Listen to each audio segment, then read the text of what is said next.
Kalau minggu lalu kita udah bahas to send, tapi bicara tentang marketplace, di mana kita percaya bahwa nggak ada pemisahan antara sebenarnya dunia kerja, dunia rohani. Karena pada awalnya Tuhan taruh manusia di Taman Eden, waktu Tuhan bilang untuk mengusahakan, pakai kata abad. Abad, salah satu akar katanya adalah worship. Jadi waktu saudara ada di dunia kerja, saudara sungguh-sungguh bekerja seperti untuk Tuhan. Kolose 3 ayat 23, lakukan segala sesuatu seperti kamu lakukan untuk Tuhan, sebenarnya kamu sedang menyembah Tuhan. Sebabnya kita harus punya attitude yang baik dan benar. Belajar dari Yusuf, bayangin kemarin kita udah bahas dari dia levelnya udah jadi tangan kanan salah satu pejabat tinggi, tiba-tiba masuk ke sebuah penjara. Saya percaya sepercaya-percayanya itu kepala sipir pasti ngasih dia dari hal yang remeh-temeh, setuju nggak? Dari hal yang mungkin nggak enak, yang secara egois, aduh apaan sih gitu. Tapi waktu dia setia, dalam waktu singkat dia menjadi kepercayaan kepala penjara, saudara. Sebabnya kita dalam kondisi apapun, saudara, kalau saudara percaya bahwa Tuhan menyertai saudara, kerjakan dengan sepenuh hati apa yang ada di hadapan saudara. Waktu saudara kerjakan dengan sepenuh hati, saudara akan dikonfirm. Waktu saudara kerjakan berhasil, Tuhan sertai, saudara akan lihat bahwa oh ternyata bisa ya berhasil. Ingat, waktu saudara disertai Tuhan harus tarik garis yang jelas. Karena waktu saudara bukan apa-apa, nggak banyak godaan, nggak perlu garis yang jelas. Karena kemampuan saudara untuk segala macam juga sangat terbatas. Tapi waktu saudara udah jadi sesuatu, waduh, kalau nggak ada garis yang jelas, kita bisa malah jatuh, saudara. Karena selalu prinsipnya iblis, waktu saudara mau maju akan ditahan-tahan supaya jangan maju, baik dalam pekerjaan maupun pelayanan. Tapi begitu saudara berhasil, akan didorong terus sampai kalau bisa saudara menjadikan itu yang menjadi utama, melebihi Tuhan. Prioritasnya menjadi ke situ, bukan ke Tuhan. Dan pada waktu udah bukan prioritas Tuhan, saudara tinggal tunggu waktu jatuh, saudara. Nah, hari ini saya nggak terusin yang The Marketplace karena kita lagi bergumul berdoa supaya kita bisa pikirin ada satu modul buat kita semua di mana kita akan belajar sama-sama ke arah situ lebih dalam. Nah, hari ini saya rindu untuk sharing tentang pelayanan dan ministry. Mari kita buka sama-sama Lukas pasal yang keempat, ayat yang ke-18 sampai ayat yang ke-21. Saudara bisa baca yang di belakang? Bisa ya? Matanya terang ya yang di belakang. Oke, Lukas 4 ayat 18 sampai 21. Saya akan bacakan ayat yang ke-18. 19 saudara, 21 kita baca bersama-sama. Lukas 4 ayat 18. Demikian firman Tuhan. Roh Tuhan ada padaku oleh sebab ia telah mengurapi aku untuk menyampaikan kabar baik kepada orang yang miskin, dan ia mengutus aku. 19 silakan.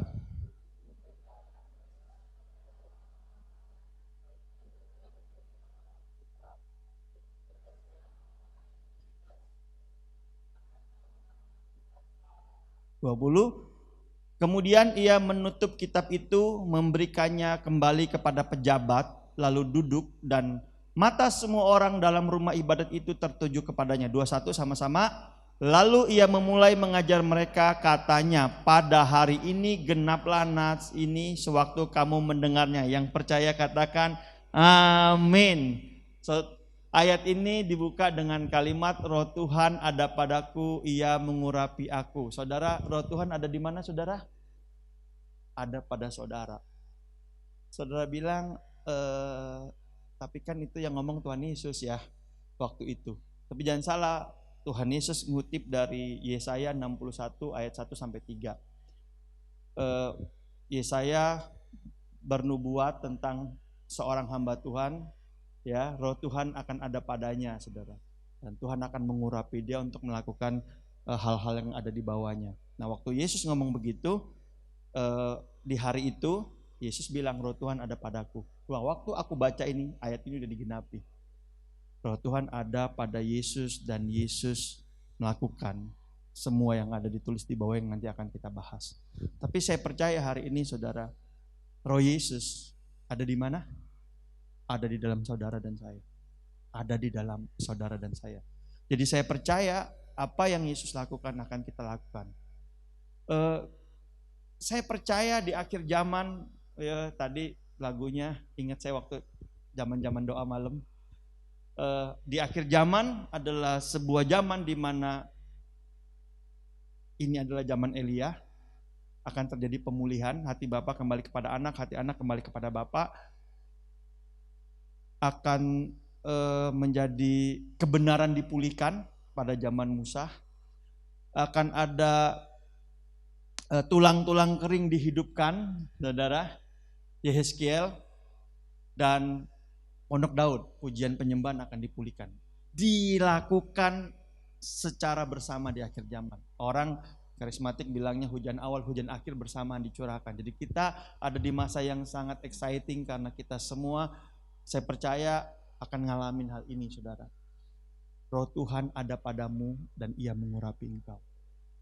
Jadi kalau saudara ketemu orang di tengah jalan, minta dikonseling, minta didoain, saudara jangan tunggu hari Minggu, hari Rebo, hari Kamis. Kalau saudara ditaruh Tuhan, doain saudara, karena Tuhan ada dalam hidup saudara. Perkataan saudara penuh dengan kuasa. Kenapa? Roh Tuhan ada pada saudara. Setiap saya mau kalau ada retreat, ada KKR, apa kita mau bikin camp, saya selalu ngomong sama fasilitatornya atau kepala regunya, saya selalu ngomong gini, satu aja yang kamu mesti ingat, Roh Tuhan ada pada kamu. Roh Tuhan bukan cuma ada yang di depan pembicara, bukan cuma ada di orang-orang tertentu, tapi waktu kamu lakukan ini, Roh Tuhan ada padamu, Ia mengurapi kamu. Jadi jangan kamu takut, sebab saya pernah ketemu ada orang ngelayanin saudara ya di retreat, wah ada yang pelepasan, wah gitu, tiba-tiba kayak mengaum gitu suaranya, yang doain langsung keluarin rantai salib. Lu lihat ini apa? Tahu nggak ini apa? Wah, ini salib tahu. Keluar nggak? Keluar. Nggak mau keluar. Ya udah, gua keluar. Gitu ya. Ini beneran kejadian. Itu wah heboh, sampai dipegangin rame-rame gitu. Dia bisa berontak gitu. Terus saya dipanggil ya, saya dipanggil. Padahal cuma perlu dibisikin doang.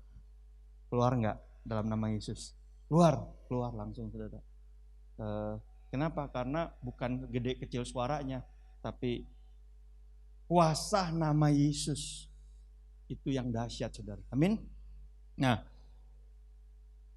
saya pengen saudara yakin seyakin-yakinnya, melebihi apapun, bahwa dalam diri saudara ada Roh Kudus, ada Yesus, saudara. Nah, apa pelayanan Yesus dari ayat ini? Yang pertama, katanya memberitakan kabar baik kepada orang miskin. Dalam kitab Yesaya 61 ayat yang pertama, dia nggak pakai kata orang miskin. Dalam bahasa Ibraninya orang sengsara. Sengsara itu apa maksudnya? Miskin, menderita, tertunduk, dan ada satu kata lagi, depresi. Sengsara, tapi di dalam perjanjian baru pakai kata miskin. Waktu saya lihat kayak memang benar-benar miskin katanya. Tapi kalau di Yesaya pakai kata sengsara. Untuk memberitakan kabar baik kepada orang-orang yang miskin, yang sengsara. Nah, saudara tahu waktu Yesus mati di kayu salib, sebetulnya ada sebuah kabar baik, saudara. Waktu Yesus mati di kayu salib, 2 Korintus 8 ayat 9, 2 Korintus 8 ayat 9, kok punya kamu punya aku beda ya, Fris? Waduh. Ya sudah, berarti ini yang belum diperbaiki. Saya bacain aja, 2 Korintus 8 ayat 9, di slide balik lagi, Fris. 2 Korintus 8 ayat 9, nanti saya kirim ke WhatsApp yang benar. 2 Korintus 8 ayat 9, bedanya cuma gak ada ayat doang. Firman Allah berkata gini, karena kamu telah mengenal kasih karunia Tuhan kita Yesus Kristus, bahwa Ia yang oleh karena kamu menjadi miskin sekalipun Ia kaya, supaya kamu menjadi kaya oleh karena kemiskinannya. Itu ayatnya. Waktu Yesus mati di kayu salib, Dia menjadi miskin supaya saudara oleh karena Dia, saudara diperkaya. Saudara yang gak punya harapan jadi punya harapan. Saudara yang tadinya hancur, gak bisa ngelihat jalan keluar, saudara bisa lihat jalan keluar. Ada pengharapan di dalam salib Kristus. Itu yang saya mau beritakan, itu yang mau kita sampaikan. Ini yang Yesus lakukan. Dan sepanjang saudara kalau lihat pelayanan Yesus, saudara akan lihat bahwa Yesus melayani banyak orang-orang yang sengsara, orang-orang yang stres, orang-orang yang miskin, saudara. Dia layani mereka. Amin. Yang kedua, apa pelayanan Yesus? Yesus membebaskan tawanan. Ayatnya di Roma 7 ayat 23. Apa isi Roma 7 ayat 23? Tetapi di dalam anggota-anggota tubuhku aku melihat hukum lain yang berjuang melawan hukum akal budiku dan membuat aku menjadi tawanan hukum dosa yang ada di dalam anggota-anggota tubuhku. Saudara tahu hari-hari ini banyak orang tahu yang benar tapi nggak bisa ngelakuin yang benar.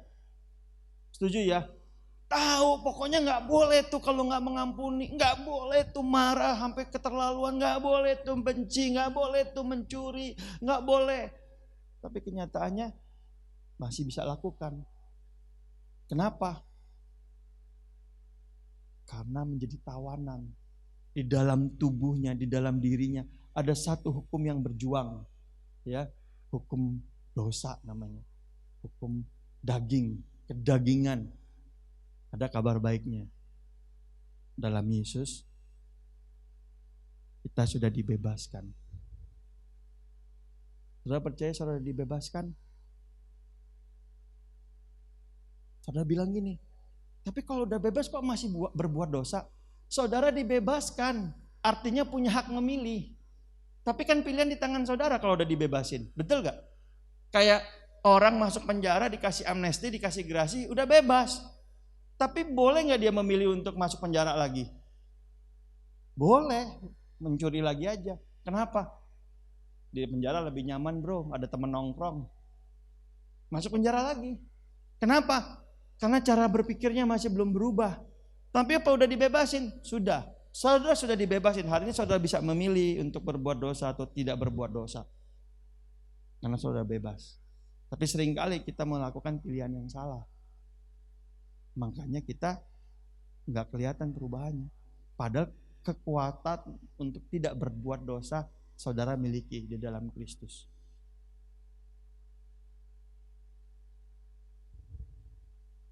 Berapa banyak saudara yang waktu mau marah,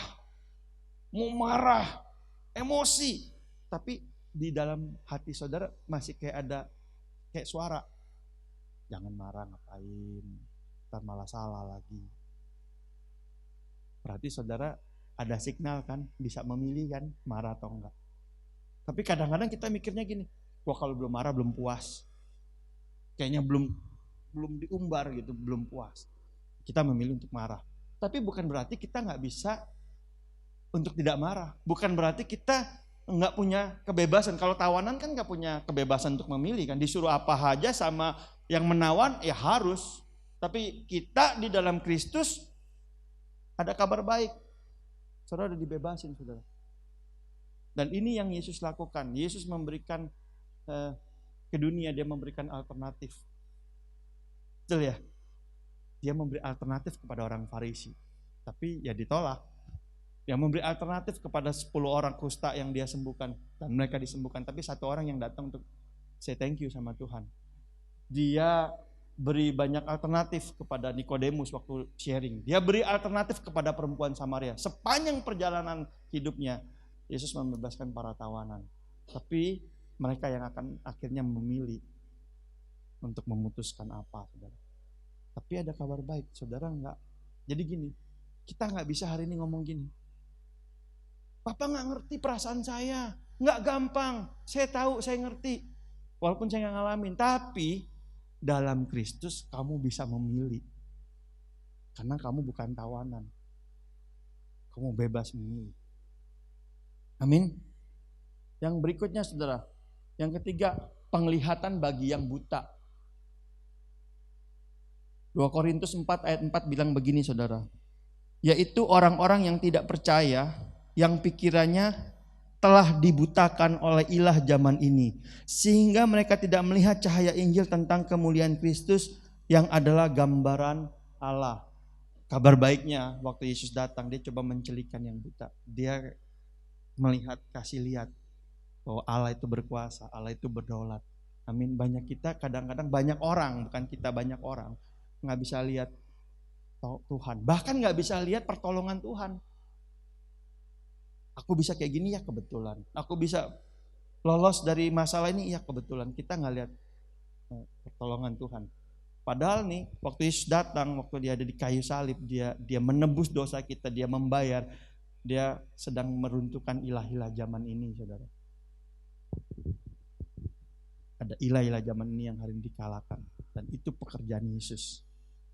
Saya nggak tahu berapa banyak saudara yang masih dibutakan hari ini dengan ilah-ilah zaman ini. Fokusnya ke dalam, fokusnya ke diri sendiri.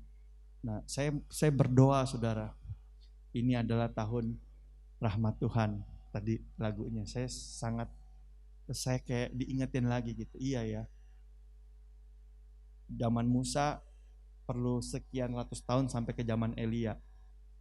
Dari zaman Elia ke zaman Yehezkiel perlu berapa ratus tahun mungkin.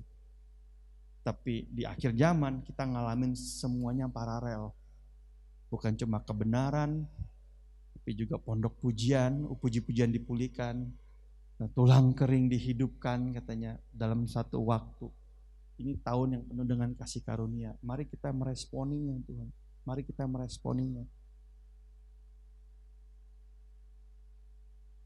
Yesus memberikan penglihatan bagi yang buta.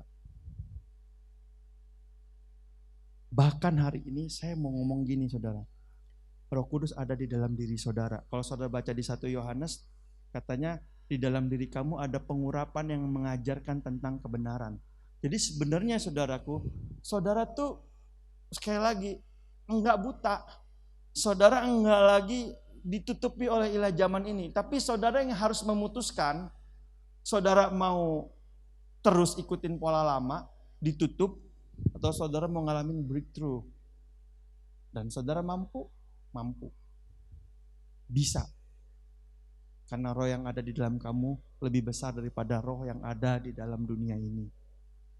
Saudara mampu. Amin saudara.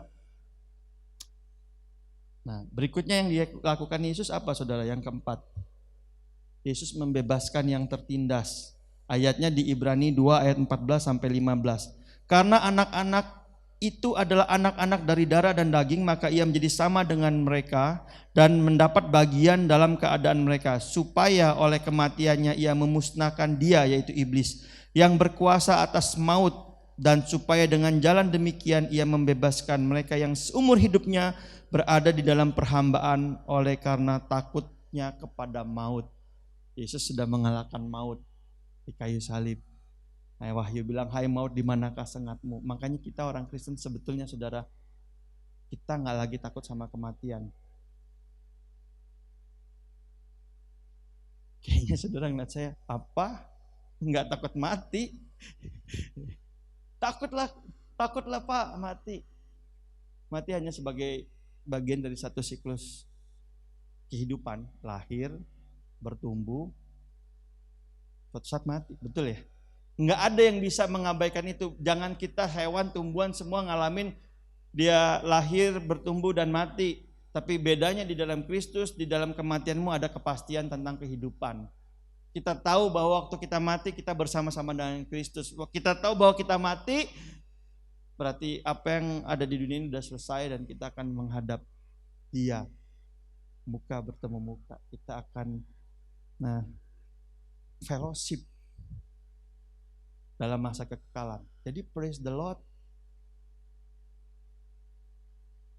Amin saudara. Tapi kan kadang-kadang kita waktu kita gak sadar ini,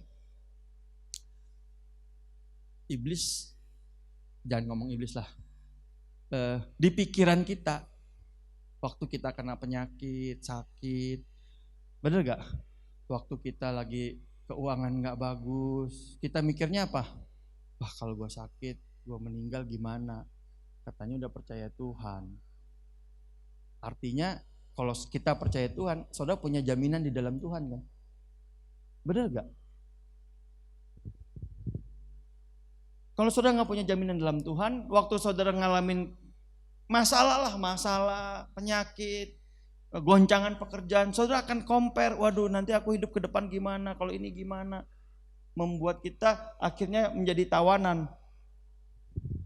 Kita ditindas. lakukan sesuatu yang seharusnya mungkin gak perlu kita lakukan. Khawatir, mikir berlebihan. Khawatir which is bagus dalam tahap-tahap tertentu. Tapi kalau khawatirnya sampai stres ya, kita gini, gak tahu saudara pernah ngalamin, kita lagi sakit perlu tidur yang cukup, istirahat yang cukup, bener gak? Karena khawatir malah gak tidur, malah kepikirannya kemana-mana. Waduh, besok bangun badan ngerentek, karena ngerentek gak bisa beraktivitas, tiduran lagi, udah tiduran malamnya gak bisa tidur lagi, terus saja muter kayak diperbudak. Padahal waktu kita terima shalom, damai sejahtera dari Tuhan dan percaya bahwa tidak ada yang melebihi kekuatan kita. Kita percaya bahwa Tuhan ada di situ, bahkan Tuhan udah finish 2000 tahun yang lalu, harusnya kita bisa lewati dengan tenang. Mau dipanggil? Siap. Mau diterusin? Oke. Sebab hidup bagi Kristus, mati adalah untung. Kalau hidup bekerja memberikan buah. Kalau mati ya sudah selesai, berarti bagian kita udah selesai. Doing well aja. Jangan terlalu banyak khawatir, terus gak ngapa-ngapain malah. Lewat waktunya gitu aja, sia-sia. Padahal waktu itu adalah sesuatu yang gak bisa ditebus. Punya duit berapa aja, tolong dong balikin ke tahun 80, gak bisa saudara. Tolong dong balikin ke 3 tahun sebelum pandemi, gak bisa. Iya kan? Dan banyak hal-hal yang kayak gini buat kita akhirnya seperti orang tertindas. Nah, Yesus membebaskan kita dari penindasan. Dan dia memberitakan tahun rahmat. Saya juga bingung kemarin tahun rahmat ini kenapa gak saya kasih ayatnya. Tapi saya sadar waktu tadi kita nyanyi lagu itu adalah tahun rahmat. Sebab di bayangan saya, tahun rahmat saya harus sharing tentang tahun Yobel, tahun pembebasan, di mana tahun Yobel itu 50 tahun sekali, 7 tahun, banyak lah. Tapi waktu tadi kita nyanyi, saya kayak gini, kita nih lagi ngalamin tahun rahmat loh. Allah sedang bekerja di tengah-tengah kita. Tapi di zaman Musa meskipun kebenaran dipulihkan, banyak aja yang akhirnya mati di padang gurun. Setuju ya? Di zaman Elia walaupun terjadi pemulihan, banyak aja yang gak percaya sama Elia. Di zaman Yehezkiel tulang kering dihidupkan, ada banyak aja, masih banyak tulang kering yang hari itu nggak dilawat sama Tuhan. Waktu pondok pujian terjadi, Daud nari-nari, kalau saudara baca, justru istrinya mencela Daud. Apaan sih raja malu-maluin, sampai akhirnya Tuhan kasih mandul istrinya Daud. Ada aja di zaman itu orang yang gak berespon. Nah hari ini saudara, waktu Tuhan mau curahkan ini, mari kita berespon benar. Mari kita datang sungguh-sungguh sama Tuhan. Amin. Kenapa saudara? Ini 5 pekerjaan ini adalah pekerjaan yang dilakukan oleh Yesus. Amin. Tapi waktu saya renungkan ayat ini, Yohanes 14 ayat 12 sampai 14 bilang begini, aku berkata kepadamu sesungguhnya barang siapa percaya kepadaku, saudara percaya sama Yesus? Amin. Saudara yakin percaya sama Yesus? Ayatnya bilang gini, kalau saudara percaya kepada Yesus, ia akan melakukan juga pekerjaan-pekerjaan yang aku lakukan. Jadi 5 pekerjaan itu saudara akan lakukan. Bahkan pekerjaan-pekerjaan yang lebih besar daripada itu. Wow. Saudara pernah gak baca ayat ini terus saudara imanin? Karena seringkali, bahkan saya dulu seringkali waktu saya baca 5 pekerjaan Yesus, kayaknya gak mungkin Tuhan. Apalagi kalau butanya buta beneran. Kalau cuma cinta buta mungkin masih bisa disadarin. Ya bucin gitu masih bisa disadarin lah gitu, sadar gitu kan. Tapi kalau butanya beneran apa iya Tuhan gitu ya. Tapi Tuhan bilang kamu akan melakukan pekerjaan yang lebih besar. Saudara tahu waktu saudara mengasihi Tuhan, saudara akan berharap firman Tuhan terjadi dalam hidup saudara. Amin. Dan pengharapan itu menghasilkan iman, karena iman itu sesuatu yang belum terjadi. Jadi buat saya gini, oke, saudara berharap aja. Karena pengharapan saudara ada dasarnya.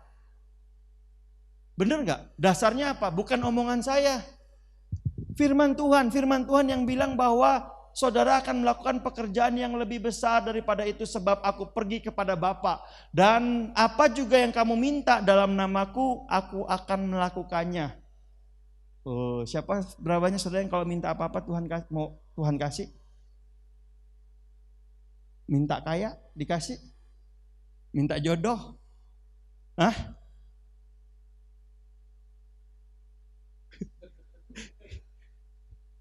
Minta jodoh dikasih enggak? Nah banyak orang, kenapa saya bahas ini? Karena banyak orang ngambil ayat cuma secomot, bilang ayatnya ada loh kita minta apa aja, Tuhan kasih. Yang orang itu nggak bahas adalah ayat sebelumnya, minta apa aja untuk apa? Melakukan pekerjaan Yesus. Amin ya, bener nggak? Jadi saudara kalau minta apa aja untuk menggenapi pekerjaan Yesus, saudara minta di dalam namanya, katanya, aku akan melakukannya. Jadi mintalah saudara.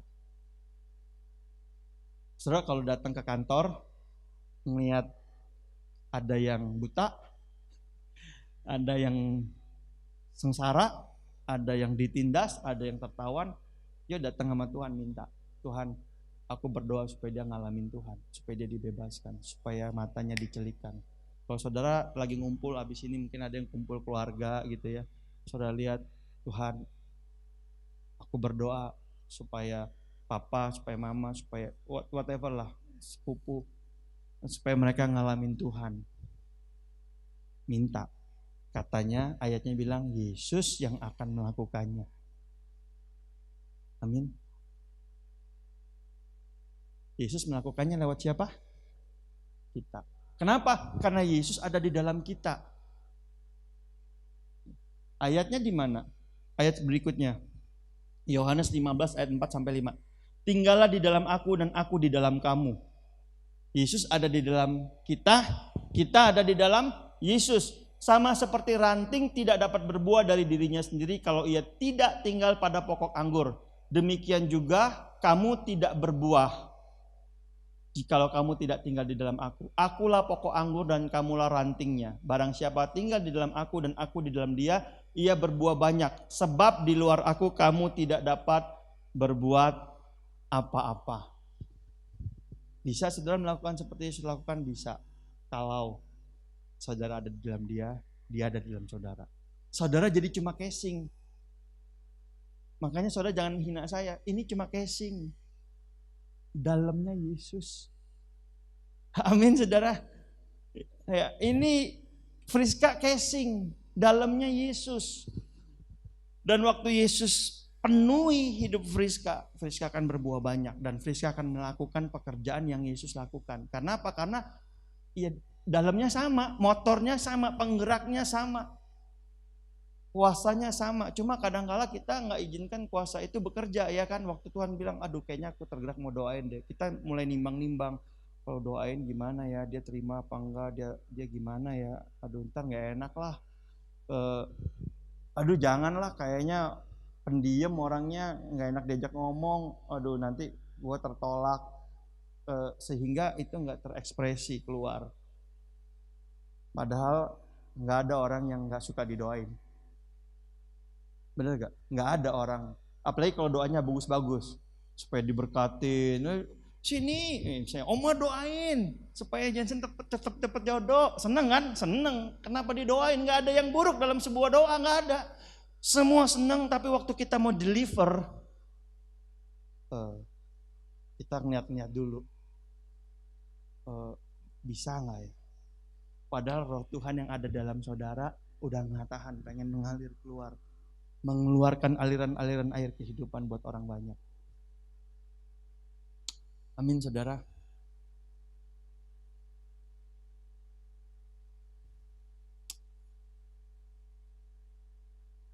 Saudara mungkin ngomong gini, Pak, itu kan untuk yang sudah ngerti, sudah punya pemahaman, ya kan? Kayak yang misalnya mereka yang sekolah Alkitab dan segala macam. Saya mau kasih tahu saudara, ada satu kali Yesus, Yohanes 4 ketemu seorang perempuan Samaria. Ini perempuan saudaraku, lakinya aja nggak, suaminya yang asli nggak ketahuan siapa. Tapi waktu dia ketemu Yesus, dia terinspirasi sama Yesus. Dia ngomong kemana-mana. Wih, ada orang bisa tahu loh dosa gua apa aja. Dia bisa tahu, bahkan dia tahu suamiku ada 5. Dan yang terakhir ternyata bukan suamiku. Dia tahu. Dia cerita sama orang, dan satu kampung datang dan bertobat. Padahal sebelumnya ini perempuan Samaria nggak pernah ikut sekolah minggu. Nggak pernah datang ke gereja juga mungkin. Kenapa? Karena dia perempuan Samaria. Dia seorang PKS. PSK maksudnya. Kebalik ya. Aduh, bahaya nih, dirajam ntar.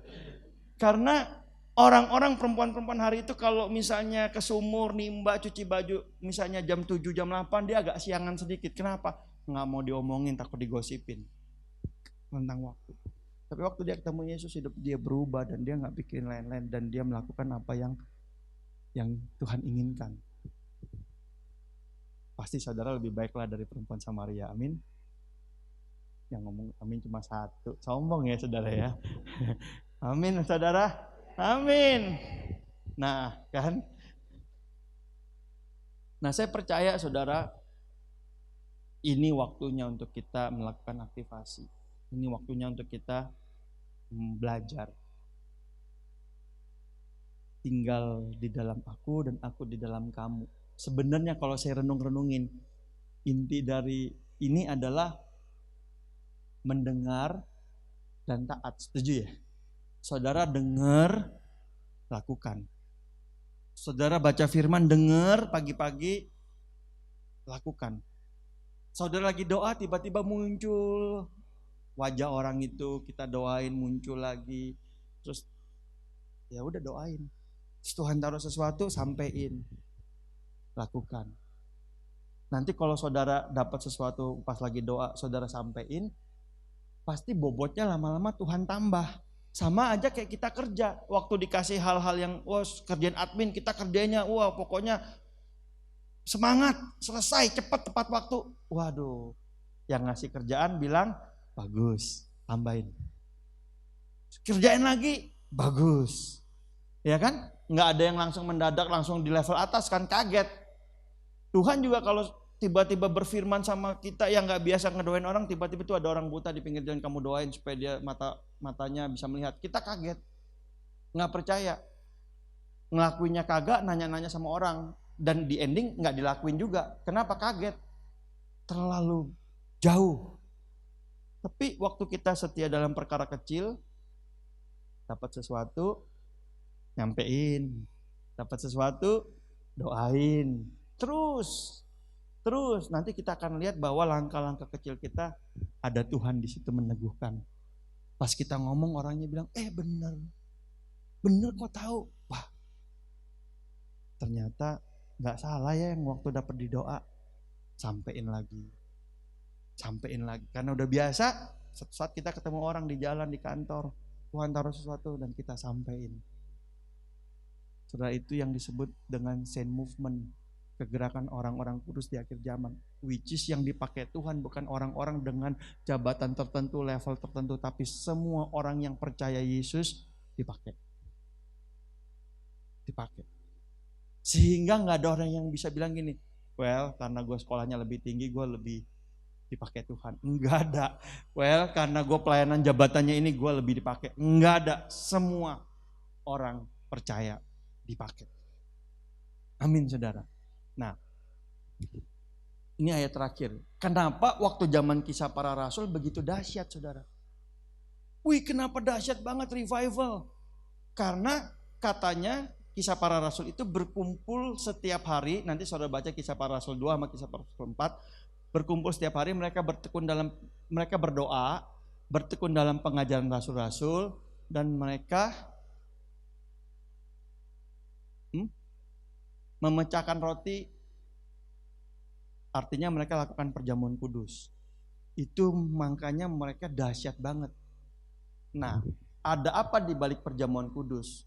1 Korintus 11 ayat 23 sampai 26 berkata, ini yang Paulus ajarkan kepada jemaat mula-mula di Korintus. Dia berkata gini, sebab apa yang telah aku teruskan kepadamu, jadi apa yang telah Paulus teruskan kepada orang-orang di Korintus, telah aku terima dari Tuhan, yaitu bahwa Tuhan Yesus pada waktu malam ia diserahkan, mengambil roti, dan sesudah itu ia mengucap syukur atasnya, ia memecah-mecahkannya dan berkata, inilah tubuhku yang diserahkan bagi kamu, perbuatlah ini untuk menjadi peringatan akan aku. Demikian juga ia mengambil cawan sesudah makan, lalu berkata, cawan ini adalah perjanjian baru yang dimateraikan oleh darahku. Perbuatlah ini setiap kali meminumnya, kamu meminumnya, menjadi peringatan akan aku. Jadi saudaraku, tujuan perjamuan kudus sederhana, untuk ingat. Ingat apa? Ingat pengorbanan Yesus. Ingat apa yang Yesus sudah lakukan di kayu salib. Ingat selama Yesus hidup apa yang dia kerjakan, supaya kita bisa membentuk pola yang sama. Kalau Tuhan kita dipakai dengan luar biasa melakukan 5 perbuatan itu, 5 yang di atas tadi, dengan kita mengingatnya, kita tahu nanti suatu saat waktu ada Roh Kudus dorong kita untuk mengerjakannya, kita bisa mengerjakan juga dengan iman. Kenapa? Rohnya sama. Roh Tuhan ada padaku. Ia mengurapi aku untuk menyampaikan kabar baik kepada orang-orang yang miskin, orang-orang yang sengsara. Lewat siapa? Lewat saudara. Jadi waktu kita perjamuan kudus bukan cuma sekedar liturgi, atau bukan cuma sekedar obat kuat. Kayak bayam makan Popeye gitu. Kalau ada dosa lagi jatuh, perjamuan kudus. Kita, Tuhan, aku berdosa Tuhan. Waduh Tuhan. Tapi supaya saudara ingat bahwa dia sudah menanggung semuanya di kayu salib. Saudara sudah dibebaskan. Semua yang saudara butuhkan sudah selesai dikerjakan oleh Yesus. Saudara hanya perlu melangkah. Amin. Nah, saya sisain ayat yang terakhir, ayat yang 26. Dia bilang gini, sebab setiap kali kamu makan roti dan minum cawan ini, kamu memberitakan kematian Tuhan sampai ia datang. Kenapa gereja mula-mula begitu dahsyat? Katanya setiap hari kumpul. Waktu mereka memecah-mecahkan roti, mereka lakukan ini. Waktu mereka makan, mereka ingat Tuhan dan pengorbanannya, dan ini yang mereka lakukan. Mereka memberitakan tentang Yesus. Makanya saudara baca Kisah Para Rasul, semuanya murid-murid ngomongnya tentang Tuhan Yesus. Sampai ketemu orang di pinggir jalan, lumpuh, emas, perak aku gak punya, tapi dalam nama Yesus. Amin.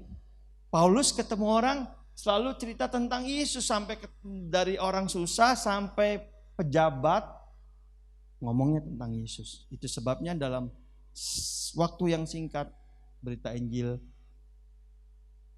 ada di mana-mana, menyebar. Asia kecil 3 tahun oleh pelayanan Paulus penuh dengan Injil. Kenapa? Setiap mereka makan, mereka cerita.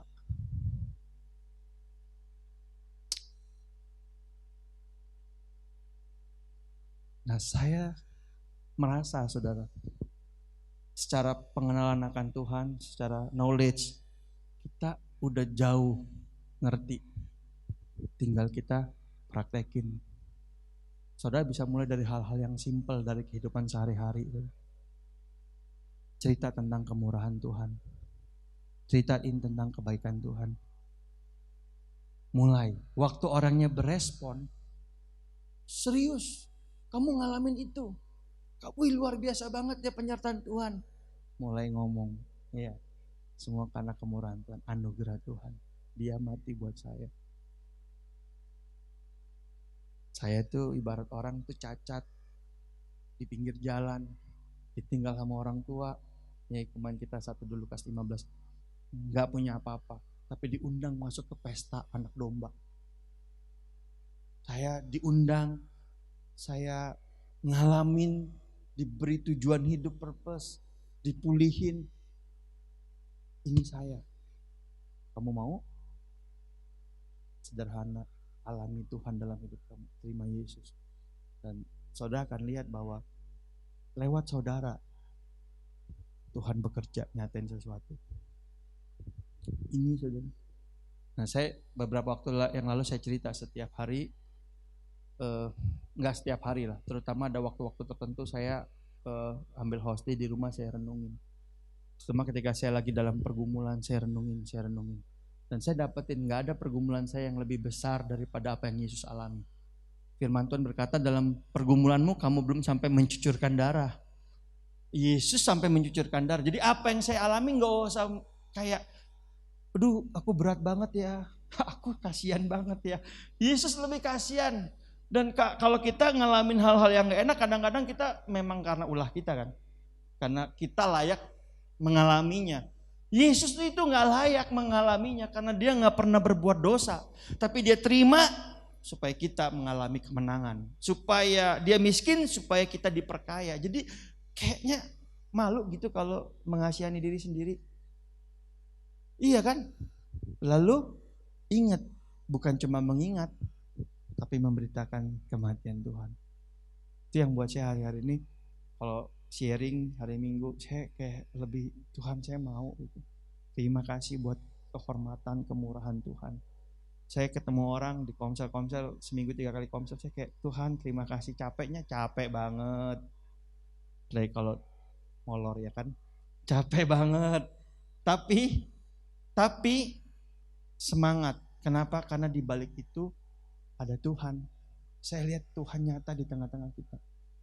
Saya bangga menjadi bagian yang dipakai Tuhan dalam hidup ini untuk bisa memperkaya saudara-saudara semua. Dan saya percaya saudara juga akan saling memperkaya satu dengan yang lain waktu saudara terlibat di komsel. Saling ngebagiin apa yang saudara alami, bersaksi, ceritain, dipakai Tuhan. Dari yang nyiapin semua sound system, musik, firman, yang masak, semua jadi sebuah bagian di mana kita ngelayanin Tuhan. Dan saya tahu ada sesuatu yang Tuhan sedang kerjakan. Dan saya berdoa supaya kita semakin aktif. Tepatnya gini, mengaktifkan Roh Kudus yang ada di dalam diri kita. Mari kita datang sama Tuhan, kita tundukkan kepala.